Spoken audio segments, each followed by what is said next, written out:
এখন নিচের কোনটি সঠিকভাবে এমজি পরমাণুর ইলেকট্রন বিন্যাসকে চিহ্নিত করবে? যদি 12 হয় তাহলে এর ইলেকট্রন বিন্যাস মানে কে কক্ষপথে কটা ইলেকট্রন থাকবে? দুটো থাকবে। এল কক্ষপথে কটা থাকবে? 8টা থাকবে, ঠিক আছে। এবং এম কক্ষপথে কটা থাকবে? দুটো থাকবে। তাহলে মোট 8 2 10 আর 2 12। এটা কিন্তু হবে ম্যাগনেসিয়ামের ইলেকট্রন বিন্যাস, ঠিক আছে। এবার আগে সবার আগে এই যে আমাদের এখানে 2n² হিসাবে যে পরমাণুর যে পূর্তি হলো, এটা কার? এই সূত্রটা কার দেওয়া দেখতে পাবে যে একটা ইলেকট্রন কক্ষে সর্বোচ্চ কতগুলো ইলেকট্রন থাকবে। এই যে আমরা 2n² ফর্মুলাটা ইউজ করলাম, এই 2n² ফর্মুলাটা কার দেওয়া? সেটা হচ্ছে বোর এবং বরি, ঠিক আছে।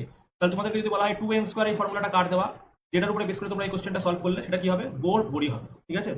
এবং বোর বরির যে আরো কনসেপ্ট, দেখো বোর বরির কনসেপ্ট অনুযায়ী কে কক্ষপথে কি 2 × 1² মানে দুটো ইলেকট্রন থাকবে সর্বোচ্চ। এল কক্ষপথে 8টা থাকবে, এম কক্ষপথে থাকবে 18টা, এন কক্ষপথে থাকবে 32টা ইলেকট্রন। এছাড়া বোর বরির যে দ্বিতীয় সূত্র, সেটাতে কি বলেছে?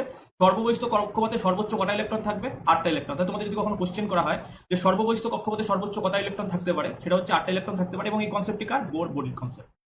3 নাম্বার এখানে কি বলেছে দেখো, ভেতরের কক্ষ পূর্ণ না হওয়া পর্যন্ত ইলেকট্রনগুলি বাইরের কক্ষপথে যেতে পারবে না। এটাও কিন্তু বোর বরির থার্ড কনসেপ্ট। তাহলে এই যে আমরা 2n² ফর্মে যে ইলেকট্রন পূর্তি হয়, সেটা কার কনসেপ্ট? সেটা হচ্ছে বোর বরির কনসেপ্ট। এবং বোরের কিছু কনসেপ্ট আছে, সেটাও তোমার